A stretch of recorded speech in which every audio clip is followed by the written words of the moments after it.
Knightsville, rookie of the year, got me going on my first meal. Dress sharper than a shooter, this my first kill. Fresh to death, I swear I'm in a hearse still. Limo tent when I ride, drunker than a bitch, I don't think I'm gonna drive. We just gonna kick back and let the vibe take over. You're looking for a star, baby girl, I'm a supernova. Outer space, say word to Pluto. Grab a little cranberry, mixing it with Nuvo. She took a few Patron shots, chasing it with orange juice. The whole room hot, word to the homie Coos.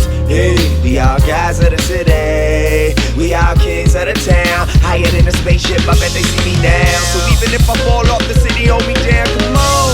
We smoking weed with the top down, and we gon' let it blow in the wind. Last night we had a good time, and tonight we gon' do it again. Pretty girls all around with the music up loud, so you can vibe to it. And when you hear the sound, it feels so good.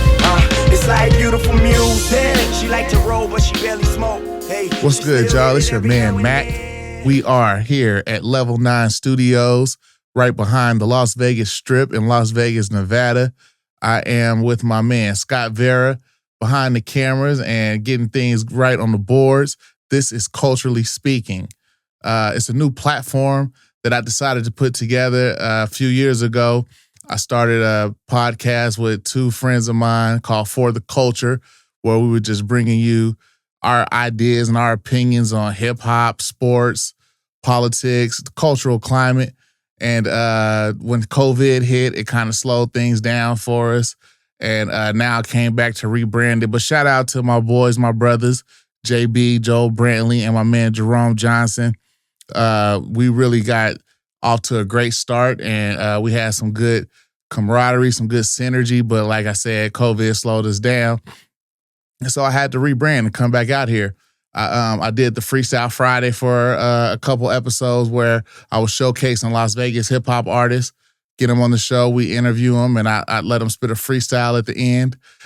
Everything isn't for everybody, and all of my ideas don't always work out, but I am always going to continue to put the shots up and until I see what's going to stick, or until I get my three-point game right and I'm splashing. You feel me? Before I get started, I just wanted to give you a little introduction, give you a little background history about who I am. My name's Truman Hopkins. All my friends, my good ones, they call me Mac. Others call me True. I'll answer to either of the three. I have been a licensed realtor here in Las Vegas for about 23 years. I am currently a commercial property manager and the vice president of business development for Lincoln Property Companies, a commercial real estate firm here in Las Vegas, founded by the great one, Frank Gatsky. I have about 700,000 square feet of property that I manage. I am an advocate hip-hop lover. Outside of Baby Cakes, my wife, I say hip-hop is my first love. I don't love too many things outside of my family like I love hip-hop music. I don't get into all of it. I have my taste.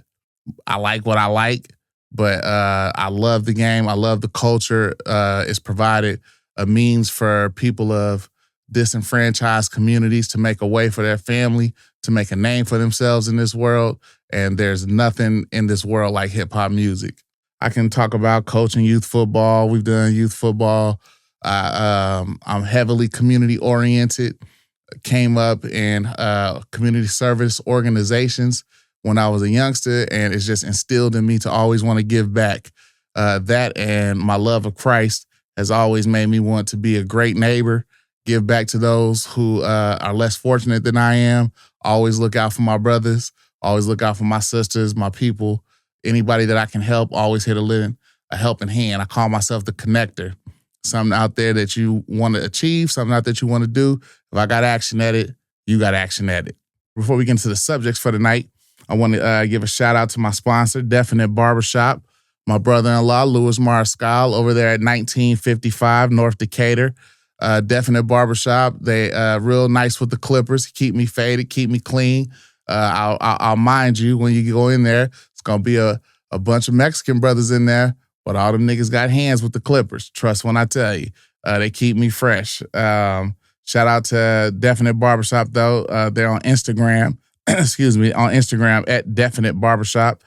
and just give them a look. Y'all need to get right, need to get that wig tight. Hit up my brother-in-law, Louis Mariscal. But like I said, everybody in the shop got hands. They'll take care of you. To get into it, we're going to go straight with hip-hop. 2025 year in hip-hop. 2025 was the year that hip-hop came back to the forefront as far as what we like, boom bap, underground, independent music that's not really for the radio and no commercial cuts. I'm really into lyrical rap, drug dealing, luxury rap, street rap. I like conscious music. I dig it all, but it got to be lyrical. It has to have a taste to it. Can't just be putting words together trying to rhyme. I'm really looking for something that catches my mind, makes me think a little bit more. A couple metaphors, similes, punchlines, entendres. That's what I'm looking for when it comes to hip hop music. But this year, Nas did a real good thing with the Mass Appeal Legend Has It series, where he put out a bunch of records from artists of the past. He had Slick Rick. He did one with Big L. And then he dropped his collab with DJ Premier, which was solid. Like I hear a lot of people talking about, oh, Premier still got the old style beats. He didn't come up with nothing new. But, you know, the dumb are mostly intrigued by the drum. If you're just looking for slaps, then Nas ain't really the artist that you listen for anyway.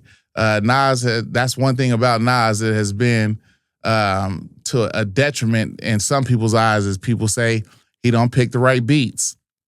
But, I think he did his run with Hit Boy. Everybody can see that obviously he has a great beat selection or great beat taste, but he wanted to do something with somebody that he was with early in the game. Premier held him down with Illmatic, and he just wanted to get back to the essence and bring that back to life. And I think that's something that was like a bucket list for Nas. He was able to check that off his list. And for us as hip hop fans that follow it, that are fans of his, fans of Primo, they hit it out the park, if you ask me. Freddie Gibbs and Alchemist dropped Alfredo too. I saw a lot of talking about it over the internet. Some people believe it should have got nominated for a Grammy. I'm of the belief that it didn't live up to Alfredo 1. The beat selection, no diss to Alchemist. Alchemist, the beats is fire. But I just felt like it was like a continuation of Alfredo 1, and it didn't hit the same marks lyrically. It didn't hit the same marks with the features. I know him and Benny fell out, so he couldn't get the Griselda Boys on this album. And I just felt like it kind of missed the mark that I was looking for out of Freddie. Freddie, one of the most solid, consistent, dopest lyricists out there right now. And I'm not saying it's not a good album. I'm just saying it's not in a contention for what I've been hearing on the socials and in the streets. At the end of the year, we got a solid body of work from Wale. I've never been the biggest Wale fan, but Wale has some cuts that really get at me. His album, Wow, That's Crazy. That's the name of the album. I felt like that's his best work. He had cuts with Black on there, cuts with Kelly Price. He got real intentional about delivering a great body of work. But I feel like this new one is right up there with Wow, That's Crazy. He's vulnerable, right? So he let his emotions out. He talks about topics of love and the struggle. His mom wanted him to get married. He talks about different relationships in and out with the different women. And he hits home on all those points, and he puts together a very well read project. And the last one from the end of the year last year that I want to talk about is Conway. Can't Kill God with Bullets. Conway is my favorite artist out of the Griselda camp. To me, he top 5 in the game right now. With Bell's palsy after getting shot in the head twice, he still delivers the most incredible lines ever. Like Conway really, really takes the time, puts the work in with his pen. It means a lot to him to be held as a top tier lyricist, and he really put it together on this album. So you haven't checked that one out, go get it. The song that really stands out to me on that one is Parisian Nights. He just delivers, just fire bars, multi-syllables, the entendres, the punchlines. He got all that for us. So shout out to Conway. Shout out to the whole Griselda, West Side Gun. You really got a taste for the culture, brother, and the culture appreciates y'all. The next topic, we're going to talk about the Grammys. Grammy nominations, Album of the Year noms. This year we got Glorilla. We got Tyler, the Creator. We got J.I.D. We got Clips, which is my personal favorite of the year. I believe it should be a landslide for Clips to take that home. And then we got Kung Fu Kenny with the Gen X. I just believe like all the hype and everything around Gen X is or what is it? GNX, my bad. GNX is because of the beef with Drake, of course, but also like I heard DJ Head say before the album dropped that he got a chance to hear it, and he was on his show like Kenny got slaps, Kenny got slaps, Kenny got slaps, and he got slaps. And I believe that's like what the hype was. Like we was ready for some West Coast slaps. Kendrick Lamar always is a diverse artist. He always hits home on the topics that he's trying to convey. He is top tier. He top 2, in my opinion. He just really didn't. This album wasn't really like a typical Kendrick Lamar album. If I had to rate it amongst his albums based off the quality of work and the bodies of work that we have from him, it's my least favorite from K. Dot. That don't take away from the renaissance of the West Coast and him bringing out artists from California, getting everybody on, did the pop out, had everybody hype, the unity. I love it all. But as far as a body of work, to me, it just doesn't stand up to Pimp a Butterflies, to the Dams, and the Mr. Morales. It just don't hold the same weight. That's my opinion, though. And, culturally speaking, it's my opinion. That's what I'm here for. Last week, we got an announcement that The Real is back. The Real is back, baby. J. Cole dropping a new album, the one we've been waiting on for years, The Fall Off, on 2/6/26, shouting out his hometown of North Carolina. We getting some new Cole work. I know it was a debacle to most when J. Cole walked away from the battle with K. Dot and with Drake. And J. Cole's my favorite artist. He's been my favorite artist since he dropped his first album with Rock Nation. Even before that, like I knew Cole was gonna be who he became to be. I got witnesses that'll tell you. I've been knew he was gonna be who he is. And like I said, he's my favorite artist. But I'm not going to make no excuse for him, right? Like his reason for pulling out is his reason for pulling out of the battle. I would have loved for him to go out and display his lyrical technique and prove that he's the man that he says he is. I also don't believe that you have to engage in a battle to prove that you're the best. Cole goes and rips every feature that he appears on. His albums, he hits #1 on every album. He had like 3 or 4 albums in a row where he had no features. They all sold platinum, and he hits home, right?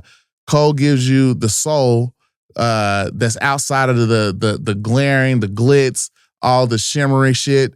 Like that's not what he about. And it's on par for him to have a self check, a reality check with himself, and say, "Hey, that's interrupting my spirit. I didn't like it. Nobody liked it, but he could still talk his shit when this album drop. He gonna still talk that shit, and he's gonna deliver. Next time y'all see me, album would have been dropped. I'm gonna have my review for y'all then." Something that I've been seeing going on social media, a talking conversation is kind of crazy to me, is comparison between Common and Jadakiss. You got people who believe that Common is better. You got people that believe that Jadakiss is better. I would have never in my life thought we'd be comparing these two as MCs. come from different backgrounds. They have different subject matter. It's hip hop. It's all hip hop, but it's really two different genres of hip hop. Common more of a backpacker, conscious rapper, and Kiss more of a street rapper with the drug talk, dope game veteran. And back in, I'd say like it had to be like 98. I got on Common a little late. When he dropped One Day It'll All Make Sense, I think that was like 97 when that dropped, 97, 98. I was driving with my partner back then, driving him to Atlanta to go back to school, and he had put on Resurrection, and I had never heard Resurrection at the time. And that's when I really got locked into Common. For years after that, Common was my favorite artist. Like Water for Chocolate was like the culmination of his career for me, because he hadn't been like this popular, multi-selling artist. And when he dropped Like Water for Chocolate, he had received his first commercial success. And I was real proud of Common with that. Kiss, coming from the Lox, being on Bad Boy, being around B.I., Kiss always had flames. Kiss always had the punchlines. Kiss say he don't write, he come off the top in the booth. Kiss has always been I would say, most would probably say he's the best artist out of the Lox, but I believe SP is like neck and neck with Kiss on that. So, but if I had to compare and pick my favorite of the two, I'm gonna go Calm. I don't feel like Kiss has a project that can compare to Like Water for Chocolate, nor does he have one that can compare to B. The Auditorium last year with Pete Rock and Common, that's a classic. And I just don't believe that Kiss got the discography to keep up with Calm. No shade on Kiss, he top tier. But like I said, Common catalog is pretty unmatched when it comes to Kiss. We just had AFC Championship weekend. So we're going to get into sports a little bit. This year we got a rematch between the Seahawks and the Patriots. No beast mode, no Pete Carroll, so we won't have no 1 yard line debacle this year, but I believe that Seattle going to bring it. They got Sam Darnold playing out of his mind. You got the defense just stomped down, greedy, coming after everything. They running the ball crazy. Jackson Smith-Njigba out there looking like a 10-year vet. I just believe Seattle gonna bring it. I think the 12's got it this year. The Patriots, they played a good. They had a great season, right? A lot of people say that they didn't have a good, strong strength of schedule. They really ain't played nobody. I saw a meme this morning on Facebook that shows that teams that don't have the strongest strength of schedule normally don't have a good season anyway. Out of like 12 teams, they showed that five of them didn't even make the playoffs. 4 of them was out in the division round. So the strength of schedule really don't play too big of a role. But I believe that the Patriots haven't seen a team like Seattle. They would have saw a team similar to Seattle had Bo Nix not got hurt, had the snow not been such a factor in Denver. But I'm going with the 12s, Super Bowl champions this year. Bank that, book it. If you bet it and lose, don't blame me. My picks is off. I'd be remiss to not talk about the Browns. Shout out to my nephew, Said Tillman, receiver for the Cleveland Browns. But y'all ain't got no coach right now, bro. And it's looking like nobody wants to coach the Browns this year. They've had 5 coaches just flat out turn them down. They've called a couple back for second interviews. I don't know what's going on. The team was just a shit show. The way that Stefanski handled Shador this year, with such an incredible defense, you just need somebody as a play caller to not give the game away. And without having the right personnel in at quarterback, he gave some games away.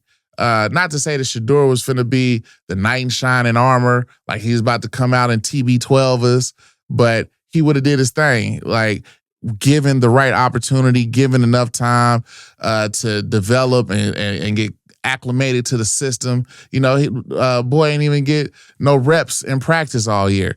When it was his time, it was just his time, and let's go get in there. Let's go see what you can do. And I believe that's why Stefanski got fired. He really mismanaged Shedeur Sanders this year. But the Raiders, we almost in the same boat. Hopefully, we got action at a coach coming. This Webb dude from the Broncos, or maybe even Kubiak from the Seahawks. But at least we getting them in the door. Cleveland, nobody even wants to come see you right now. So y'all got to get that shit together out there. I want to like tone it down just a minute, and let's take a quick moment of silence for the protesters in Minnesota that lost their lives to the ICE Gestapo this last couple weeks. Alex Preddy and Renee Good, God bless your souls.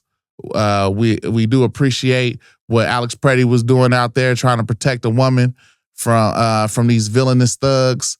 But you know, sometimes examples have to be made for it to get shined upon that shit is just wrong and it's off. And I'm hoping that no one else has to lose their life for this administration to realize what they're trying to impress on us as a people, as citizens of the United States, is dead ass wrong, and we're not gonna stand for it. So a quick couple second moment of silence for those.